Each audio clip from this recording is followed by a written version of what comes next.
सोचो जरा, बॉलीवुड का वो एक्टर जिसे एक टाइम पर इंडस्ट्री ने साइलेंटली रिटायर कर दिया था, जिसे आउटडेटेड, लाउड और इररिलेवेंट बोलकर साइडलाइन कर दिया गया, आज वही एक्टर पूरे सिस्टम के मुंह पर 2.5 किलो का हाथ मारकर खड़ा है। और जब ये 2.5 किलो का हाथ किसी पर पड़ता है ना, तो आदमी उठता नहीं, उठ जाता है।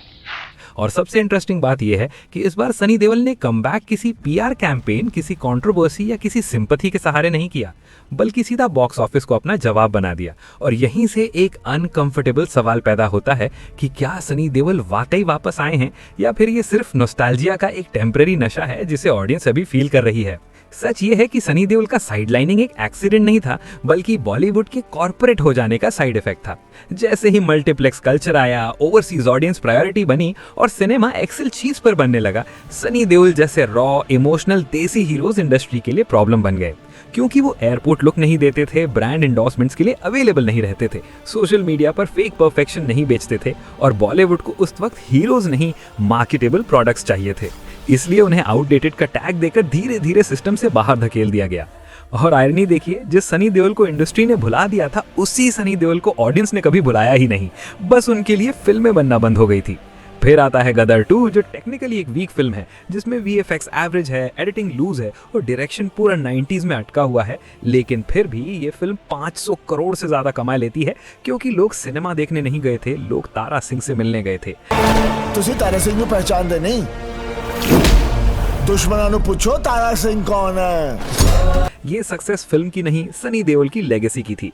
यहीं पर क्रिटिक्स और ऑडियंस के बीच एक क्लियर डिवाइड दिखता है। क्रिटिक्स इसे लाउड और क्रिंज बोलते हैं, लेकिन सिंगल स्क्रीन थिएटर्स में लोग सीटियां बजाते हैं। और यही बॉलीवुड का सबसे बड़ा शौक है, क्योंकि इंडस्ट्री को लग रहा था कि ऑडियंस अब सिर्फ सोफिस्टिकेटेड, अर्बन और वोक सिनेमा ही चाहती है, जबकि ग्राउंड रियलिटी ये है कि भारत की मास ऑडियंस आज भी इमोशन, देश प्रेम और राइटियस गुस्से से कनेक्ट करती है। और जब बॉक्स ऑफिस डेटा देखा जाता है तो एक और अनकंफर्टेबल सच सामने आता है। गदर 2 के फुटफॉल्स कई मॉडर्न ब्लॉकबस्टर से ज्यादा थे, बिना कॉर्पोरेट बुकिंग, बिना फेक हाइप, बिना पीआर ड्रिवन नैरेटिव्स के। सनी देओल का स्टारडम पीआर मेड नहीं है, ये ग्राउंड लेवल स्टारडम है। और ये बात आज के कई सो कॉल्ड सुपरस्टार्स के लिए डेंजरस है, क्योंकि उनका हीरो इमेज सोशल मीडिया पर ज्यादा स्ट्रांग है, थिएटर्स में नहीं। आज की न्यू एज हीरोज हवा में फ्लिप करते हैं, जिम्नास्टिक्स दिखाते हैं, 6 पैक एब्स फ्लॉन्ट करते हैं, लेकिन उनके एक्शन में वो गरज नहीं है जो सनी देओल की एक आवाज में हो। सुधर जाओ, वरना अगर हम सुधारने पर उतरे तो बहुत नुकसान हो जाएगा। सनी देओल का एक्शन फिजिकल से ज्यादा इमोशनल होता है। जब वो गुस्सा करते हैं तो ऑडियंस को लगता है कि वो अपना गुस्सा निकाल रहे हैं, जबकि आज के हीरोज का गुस्सा अक्सर इनसिक्योरिटी से आता है, इसलिए वो पावरफुल नहीं, फोर्स्ड लगता है। एनिमल जैसी फिल्में टॉक्सिक मैस्कुलिनिटी के टैग के साथ जज होती हैं, लेकिन सनी देओल का एंगर कभी टॉक्सिक नहीं लगा, क्योंकि उसमें हमेशा एक मॉरल लाइन होती थी, देश के लिए, परिवार के लिए या इंसाफ के लिए। बस बहुत हो गया। अगर मैं अपने बीवी बच्चों के लिए सर झुका सकता हूँ तो मैं सबके सर काट भी सकता हूँ। और शायद इसीलिए आज भी उनका एंग्री मैन इमेज आउटडेटेड नहीं लगता, बल्कि रेलेवेंट लगता है। जब गदर 2 हिट हुई तो पूरा बॉलीवुड सनी देओल के आसपास घूमने लगा। वही लोग जो उन्हें ओल्ड सिनेमा बोलते थे, आज उन्हें लेजेंड कह रहे हैं। सक्सेस पार्टीज में पुरानी दुश्मनियां भुला दी जा रही हैं। लेकिन सच ये है कि बॉलीवुड का प्यार हमेशा कंडीशनल होता है। जब तक आप चल रहे हो तब तक तालियां, और जैसे ही आप रुके वही लोग पहले पत्थर मारते हैं। नेपोटिज्म पर सनी देओल का स्टैंड भी कंट्रोवर्शियल रहा है। उन्होंने कहा कि फ्रस्ट्रेटेड लोग ही इस डिबेट को फैलाते हैं, लेकिन ऑडियंस ने उनके बेटे को रिजेक्ट करके एक बात क्लियर कर दी कि प्लेटफॉर्म दिया जा सकता है, स्टारडम नहीं। 2.5 किलो का हाथ विरासत में नहीं मिलता, और सनी देओल का स्टारडम सिर्फ सरनेम का नहीं, मेहनत और कनेक्ट का रिजल्ट है। अब सवाल फ्यूचर का है, क्या ये सिर्फ एक लास्ट फ्लैश है या सनी देओल सच में लंबा खेलने वाले हैं? और यहीं पर उनकी अपकमिंग मूवीज पिक्चर क्लियर करती हैं।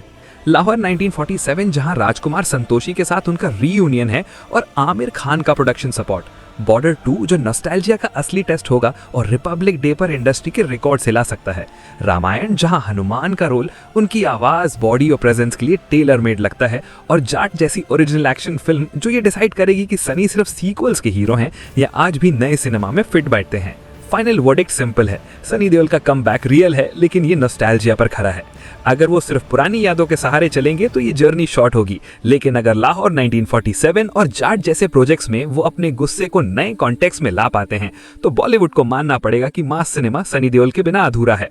अब सवाल तुमसे है, क्या सनी देओल के बिना बॉलीवुड का मास हीरो एक्सटिंक्ट हो चुका होता, या फिर गदर 2 सिर्फ एक इमोशनल एक्सीडेंट था जो दोबारा रिपीट नहीं होगा? कमेंट करके अपनी ऑनेस्ट और बोल्ड अरे जरूर बताना, क्योंकि ये डिबेट अभी खत्म नहीं हुई है। कातिया की खीर भाग पर हाथ डाल कर कलेजा खींच लूंगा आराम पर। मेरे भाई पर हाथ उठा तूने, उठा के पटकूंगा, उठा के पटकूंगा, चीर दूंगा, फाड़ दूंगा साले।